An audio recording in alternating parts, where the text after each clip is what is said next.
ভাষা সংগ্রামী গবেষক ও কবি আহমদ রফিক মারা গেছেন।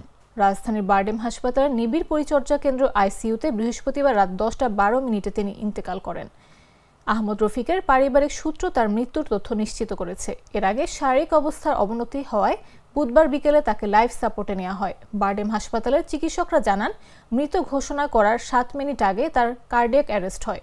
হাসপাতাল সূত্র জানায়, বারডেম হাসপাতালের আইসিইউ বিভাগের প্রধান ডাক্তার কানিজ ফাতেমার তত্ত্বাবধানে তার চিকিৎসা চলছিল। কিডনির সমস্যার পাশাপাশি সম্প্রতি কয়েকবার মাইল্ড স্ট্রোকের শিকার হন তিনি। তার মৃত্যুতে গভীর শোক প্রকাশ করেছেন প্রধান উপদেষ্টা প্রফেসর ডক্টর মোহাম্মদ ইউনূস। তার প্রতি সর্বসাধারণের শ্রদ্ধা নিবেদনের জন্য শনিবার সকাল 11টায় তার মরদেহ কেন্দ্রীয় শহীদ মিনারে রাখা হবে।